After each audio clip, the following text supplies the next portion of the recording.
बदलाव का वोट है।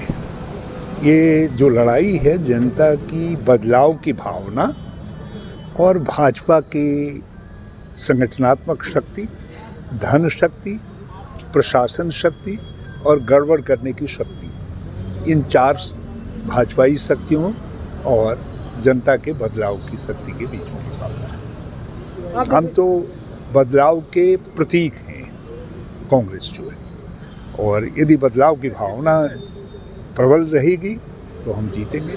यदि इनका पैसा, इनका तंत्र, इनका लाठी बाजी ये सब चलेंगी तो हम ये सीधी सीधी लड़ाई ये दो चीज़ों के बीच। वहाँ भाजपा के लोगों ने जब कांग्रेस का उम्मीदवार 3000 के करीब वोटों से आगे चला गया तो धरने पर बैठ गए हैं, काउंटिंग रुकवा रहे हैं। तो ये सत्तारूढ़ दल का ये पहली बार दिखाई दे रहा है। सत्तारूढ़ दल का जहां हार रहे हैं तो दबाव डालने के लिए प्रशासन के ऊपर ये नग्न नृत्य कर रहे हैं। मैंने जिलाधिकारी से बात की है।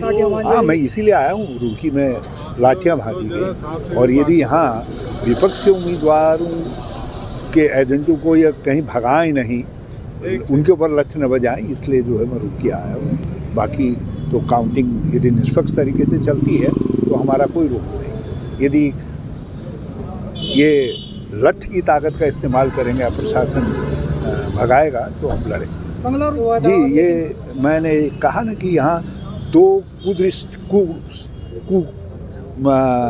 विचारों के लोगों की कुदृष्टि पड़ गई है हरिद्वार में। एक स्टिंगबाज आ गया है और दूसरा लठबाज आ गया है। वस्त्र कैसे ही पहनते हों, लेकिन ये राजनीतिक संस्कृति को यहाँ के बिगाड़ना चाहते हैं। पहले मंगलौर में इस तरीके की कोशिश की गई और अब इस चुनाव में भी जो है आप शराब, धन बल, लठ बल, दूसरे बल से प्रशासन पर दबाव डाल करके ये सब कुछ कर रहे हैं। ये उत्तराखंड की संस्कृति से मेल नहीं खाता। ये उत्तराखंडियत के खिलाफ है। पंचायत का देहातों में भी कांग्रेस, यहाँ शहर में भी ये बहुत सारी चीज़ें इन्होंने वोट काटे। सबसे पहली प्रोसेस तो उन्होंने की, जो कांग्रेस का मतदाता था या कांग्रेस को देने वाला गरीब, पिछड़ा, दलित मतदाता था और अल्पसंख्यक मतदाता था, उसको इन्होंने वोटर लिस्ट में साफ कर दिया।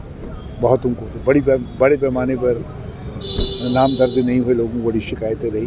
फिर कल वोट डालते वक्त परसों उन लोगों के ऊपर लाठी भाजी गई, रुड़की में भगाया गया, उनको बाहर वोट नहीं डालने दिया गया। लेकिन उसके बावजूद भी मुझे पूरा भरोसा है, क्योंकि बदलाव की भावना है, वो भावना भाजपा को पराजित करे। हम इसीलिए कहीं ऐसा न हो कि प्रशासन पर दबाव डाल करके इलेक्शन के वास्तविक रिजल्टों को मैनिपुलेट करें।